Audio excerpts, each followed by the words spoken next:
விஜயின் ஜனநாயகம் திரைப்படம் சட்டவிரோதமாக ஆன்லைனில் வெளியான விவகாரம் தொடர்பாக பட எடிட்டர் பிரதீப் ராகவை இடைநீக்கம் செய்வதாக எடிட்டர் யூனியன் அறிவித்திருக்கிறது.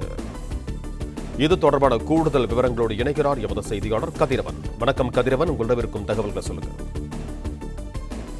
ஜனநாயகம் திரைப்படம் கடந்த ஏப்ரல் 10ஆம் தேதி அன்று சமூக வலைதளங்கள்ல வெளியானது.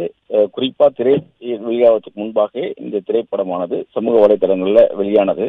இதற்கு காரணமான நபர்களை போலீசார் கைது செய்திருக்கிறார்கள். குறிப்பாக ஃப்ரீலான்சர் எடிட்டராக வேலை செய்த பிரசாந்த் என்ற நபர் தான் இந்த திரைப்படத்தை திருடி உமாசங்கர் என்பவர் மூலமாக வெளியிட்டதாக போலீசார் விசாரணையில் தெரிய வந்தது.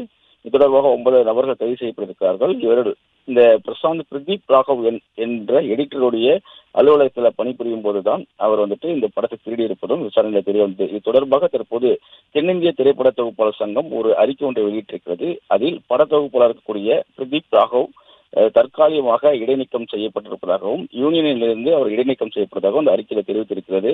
தொடர்ந்து ஜனநாயகம் உட்பட தான் பணியாற்றும் அனைத்து திரைப்படங்களுக்கும் சங்க உறுப்பினர் அல்லாதவர்களை உதவியாக பயன்படுத்துவது சங்க செயற்குழு முன் உறுதிப்படுத்தப்பட்டுள்ளதாகவும் இந்த நிகழ்வு சங்க சட்ட விதிகளுக்கு எதிராக இருப்பதாகவும் அந்த அறிக்கையில் தெரிவிக்கப்பட்டிருக்கிறது.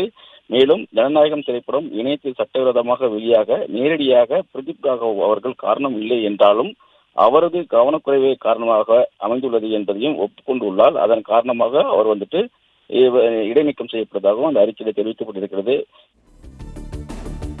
பிளே ஸ்டோர் மற்றும் ஆப் ஸ்டோரில் இருந்து பாலிமர் செயலியை QR கோடு மூலம் பதிவிறக்கம் செய்யுங்கள். செய்திகளை உடனுக்குடன் பெறுங்கள்.